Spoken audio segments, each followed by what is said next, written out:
JB and Bill, this is Triple M's Rush Hour. Somehow the AFL got away round 20.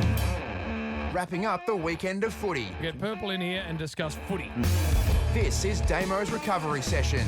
Purple, where do we start? I want to start with Bill's parking, actually, Jim. I parked near him downstairs here at Triple M, and the big red truck you've got, how do you get it into that little spot, Bill? I'll tell you how I do it, because it's got a nice camera, reverse camera, and I just beep, beep, beep, beep, beep, beep, up to the wall. And You were touching the wall today? It was a...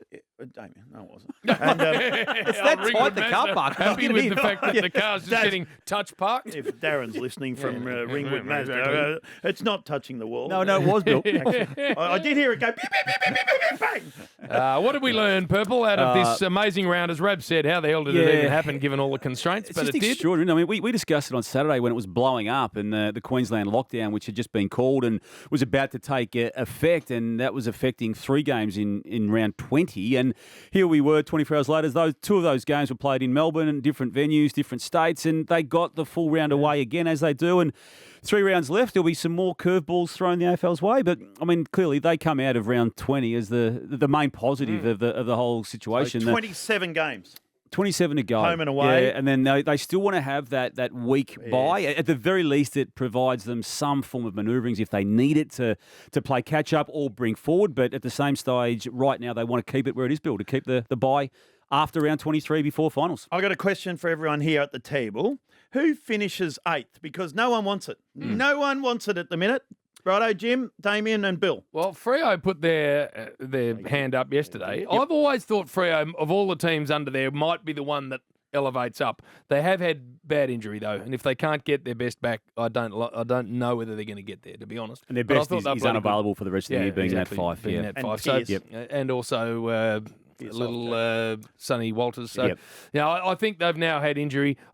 And the same to Greater West Sydney. I think they've been really brave, but I think the injury is going to finally knock them off. So Essendon or Richmond. Richmond, they're the two. I kept thinking Richmond would get it together. I keep looking at the Richmond fixture, thinking it's the easiest run home. But when they've lost 6 of their last 7, which they've now done, they're obviously no guarantee. No one wants it, clearly. And every time someone finds it, as it was GWS going into round 20, they come out of the round not in that spot. St Kilda's had chances, and staggeringly, Carlton is 1 game out. How does that happen? They can't get there. No, Essendon or Richmond for me. One of those two will find a way, I reckon. Yep. And yesterday. Freo and Greater West Sydney will be stiff because if at full strength, they're both good enough to play finals footy, I reckon.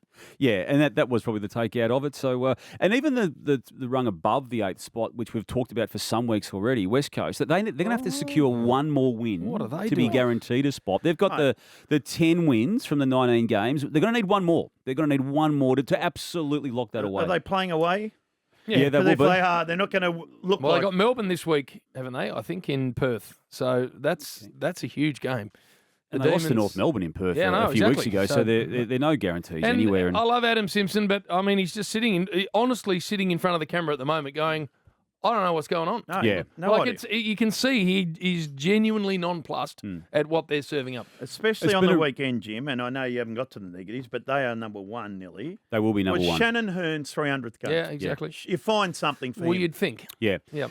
We've had question marks over a couple of teams even up higher on the ladder, one of them being Port Adelaide. But when you get to round 21, as we're now up to, and they've almost secured the double chance, you've got to give them something. You Absolutely. really do. And what they did against GWS was good. They saw it out. They had to get dirty in the last quarter just to stave off the challenge. They did. They've still got some big names to come in if they can get their bodies right. The biggest one is still Robbie Gray, even at this late stage of his career.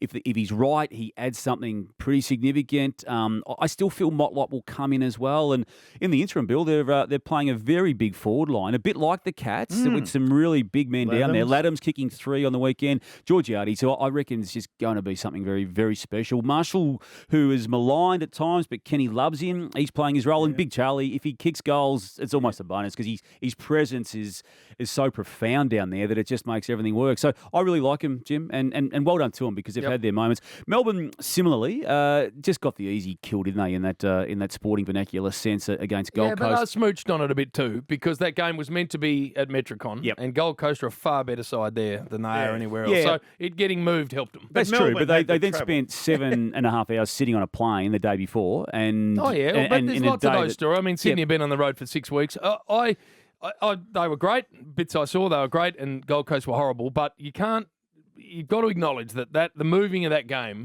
helped them enormously. No doubt. It did, and you've just got to take what you you're given, do. don't you? Good, bad, or indifferent, and it was good for Melbourne because they got some form into the two men they're going to need to have in form going into a final series. They being the key forwards. Obviously, Jackson, who has had a really good year, but had a month or so where he was just off his game a bit, and Brown clearly, Bill, with the 4 goals was his best performance to this point as a Melbourne player. Now, Purple, while we're doing the positives. And I love that, I'm going to be positive about Essendon Sydney yesterday. That's the best game of footy I've seen for the year. A shootout, Jim. It was magnificent. It was great to watch, wasn't it? And the great bit about it was, I reckon halfway through the third quarter, both coaches went, well, we can't stop the other mob scoring, so we just got to score more ourselves. Yeah. The old Malcolm Blight rule. Yes. Yep. And it gave us the best hour of entertainment the footy AFL has coughed up for the year. I reckon. I would agree with that. And the goals that were kicked were from long range, often Brilliant. under pressure. But because of the attacking mindset that they were able to approach the game, as opposed to the often scenario we do see where how do we stop the opposition as a first and foremost tactic, yesterday, to your point after half-time, it was just go for it. And I loved it. And I think both teams benefited from it. Now, it got down to a shootout. It was a 7-point result. And I'll reserve the stuffing up of the time management with regards to the rotations on Essendon to the negatives, but it didn't help their cause, did it, Jim? No, it didn't. But the other positives, Jake Stringer, we have had to be honest about him at times because there are times when he doesn't get to where he should do. But yesterday, in the second half, he was unbelievable. I'm really glad for him personally, Bill, because he left the Bulldogs under the circumstances that he didn't want. He then took some time to get going. A prodigious talent who was an All-Australian in 2015, struggled in 2016 in that premiership year, gone the year after. I like how he's turned his life and football around. But the midfield's helped him, hasn't it? Oh, yes. Big body Yep. in there. He does some good work in there. Yeah. Gee, he does some good work Yeah, he in there. does. Kicks goals. Yep. So well done. He's got, what, a 3-year deal, didn't he? Yeah, he got a fresh deal. Got a Well fresh done deal. to 3 him. years with Yes. I think a potential for more with some KPIs on it. Hey, who else? Hawthorn. What happened there? Amazing game. You know what wasn't they've done? They've signed Clarko. Signed him up. They have. Signed him on a 10-year deal after that win. Sign him up. deal. That's breaking It's news. funny that he's a good coach. Oh, no. Who would have thought? Who would have thought he'd get it? Could you believe that when you turned it on, it was 4-3 to Brisbane, 1 point? They were 53 points up. What's going It got down to, 13 points in the end. But to be that far ahead of Brisbane, and we need to talk about them soon too. But yeah, he's. I've got a view on him, and I'll just quickly talk about it. I just don't see when footy clubs make decisions that they've now made, and that was to not renew him, and then he made the decision he made to take himself out of the immediate effect of that club. You've got to move on. And I just feel the next 3 weeks are just a wasted time for Hawthorn. I just don't deviate off that. Footy clubs aren't places where you want to pat people on the back and celebrate the past because you don't have time. You've got to get it right. And I just don't see any point, Bill, that they continue this. It's a charade. It's a complete. They've been Even lying when to they're each other. putting that up. Yeah, well, why not? I mean, where's it get them next year with him in charge? I mean, he doesn't want to be there. They don't want to be there. They've been lying to each other. They've been lying to the public. And I just, no, I've never seen anything like it, Bill. I was I've never seen listening anything like to it. you yesterday on the Sunday Footy Show because I sit next to you, and you also want Jeffrey out the door too. He goes with him. Out, out, out. Well, Bill, he had his one stint between 2006 and 11, and then when he lost a bit of relevance around society, he wanted to get on the Melbourne Footy Club board, if you remember, Jim, in 2013, and that didn't work out. And then he came back and to wanted to fix Hawthorn when Richard Garvey was in charge, and I'll just do one more term, he said. That one more term has become a second time around, and then he's butchered the whole coaching situation. All right, we haven't got long left with the positives. A couple for me. Freo, great. And the Chera, Sarong, Brayshaw, if they can hang on to Chera, and that's a big if. Yep. But if they can, those three are going to be very, very good for that club for 10 years. The future's there, isn't it? Very good midfield. Will it be a group. three-pronged midfield future Well, with Chera's Chera? the big issue. If he wants to come back, he's going to be a beauty. Chera. He's Management's already shopping him around, Jim, big time. Oh, no, they have. Carlton, we all, used to sit and when Gary was doing analysis with us, he used to say, that performance is actually worse than the one the week before. And it's true. How could you serve up what they served up against North the week before and then play like that against St Kilda? It's frustrating, isn't it? Because How do you do that? Yeah. And And they were... kick 18 goals for. That was the other thing. How do you do that, Damien? They were committed. They You're lost the their footballer. ruckman in the process of the game, and obviously the Saints had already had Ryder being a late withdrawal within that. But it just underlines Silvani's importance to the win and the team. Full stop. And to now have struck together a 4 wins from last 6 match scenario for David Teague, it's just another curveball for the findings of that review. Western Bulldogs and Geelong just winning, and good sides just win. Doesn't matter who they're up against, they find a way. That's exactly right, Jim. Those two are very good clubs. And Collingwood needs to be also acknowledged in the positives because under Robert Harvey, they're playing some nice attacking football. It's in great and stark contrast to what they were doing under Nathan Buckley for reasons that were, fair enough to him as well. But it's a different side to this Who side. coaches them? It won't One be Robert. person. It won't be Robert Harvey. If it's one person, can I have an each way bet? No. All right, Don Pike. Thank you. All right, we are going to a break because the negatives are coming next. It's the Rush Hour, Triple M. James Brayshaw and Billy Brownless. This is Triple M's Rush Hour and Damien Barrett's into chat round 20.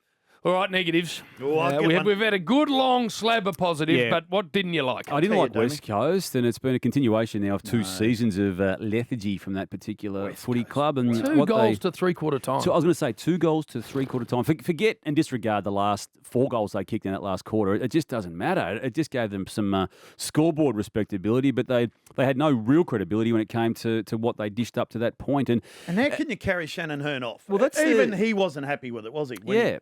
I mean, this is the first time someone in those colours had got to 300 games, and he's a premiership captain. no, and there's mate. only been 2 of those people at that club before him. I was thinking of being carried off. Tomahawk plays his 300th game, I don't know, 3 or 4 games. Who's going to carry him off?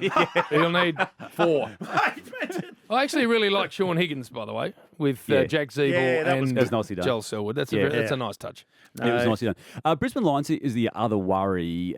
This is the second. Both Queensland sides, but We'll get to them. But from the premiership aspirant perspective that the Lions were, and this is now the second time they've gone on a 3-loss from 4-game sequence. It happened at the very start of the year. As remember, we had that really poor and unfortunate patch where they got stuck in Melbourne for some time. So you gave them an out on that occasion. But St Kilda and Richmond they lost to. They get to half-time of last week's game against the Gold Coast, and they were all at sea, had a really good second half, but it was against Gold Coast, and then just were nowhere against Hawthorn when it mattered yesterday, and got themselves to a point of being 9 goals down. They're going to finish outside the top 4, Bill. They can't get back in the top 4 now, and I think you can look at this as now being a wasted period for this footy club. They were out in straight sets in 2019. They just lost their 2 finals. Yep. And then they had last year where the grand final was played at their home ground and they just weren't even able to make it. Now, I know they're hard to make, don't get me wrong, but they did have a few things go their way, particularly with COVID being used and basing every single club effectively in Queensland. They fell short, only a game short, but they fell short. Now they get to this year and they can't cope with the injuries to obviously Eric Kipwood and Cam Rayner and others throughout the course of the year have hurt them, but they're off the pace, aren't they, Jim? what about the coach Agreed. quarter time? Oh, he gave him a good old Did he? blast. Second week in a row. You didn't see it? Have I a didn't look see at that bit, He yeah. marched out and just went bang. You can give it to him. Oh, yeah. He wasn't happy. No, they got the Dockers this weekend. That's a game they just have to win. Yeah. No, they just have to win. They have to take some sort of momentum into the finals. finals campaign. Yeah. No, I agree. They've been disappointing, Really as have the Gold Coast. My goodness, what is Wow. that? May as well go there next. I mean, the warning bells have got to be ringing very loud around that place, Purple. So does Have Clark. they ever not been ringing, Jim? And I mean that quite seriously. They're 11 seasons into their AFL life, and there was a patch in 2014 when Gary Ablett was flying, Guy McKenna was still coaching. They were on the verge of the 8, and I think had he not gone down, they would have made the 8. But take that period of time out of their history, I think the alarm bells have been going pretty much ever since that point. So what are they doing? Like what Dougie Evans has gone up there, Yeah, and he he's has. so highly respected among City Hall. Yep. What is going on with the joint? Well, they just can't get those kids to gel, can they? And they've had a period of their history where people have left, and that happens with certain clubs in certain stages of their life. But they then had a couple of good drafts, and one of those guys was omitted from the team, being Rankin on the weekend, and the others just aren't having the effect they're So, meant to have. And Damien. they're going to lose Ben King. Ben King will be returning to Melbourne at the end of next year. You the- just almost lock that in, The Bill. best coach in the world is on the market. He's available, isn't he? Yep. So do they say, mate, Clarko, the AFL ring him and say, mate, we need you up there to There's help a few out. issues with that, given that it's an AFL-run club. The AFL itself has been adamant the clubs don't waste money on paying out coaches. But you've under got to do contract, something and now with the Suns. I would agree with you, Bill. If he was out of contract, there would have to be a conversation to be had. It's got to be. Yep. And I don't know how you pay him. Free flights and fish and chips on a Friday. I don't know. It's something, but, mate, he's got to go up there and sort it out. He's the one. You'd think he would be the one. And there's a Lee Matthews type of connection there, isn't there? Lee Matthews, obviously, at the end of that disastrous Brisbane Lions season of 1998, became the AFL focus, get him up there.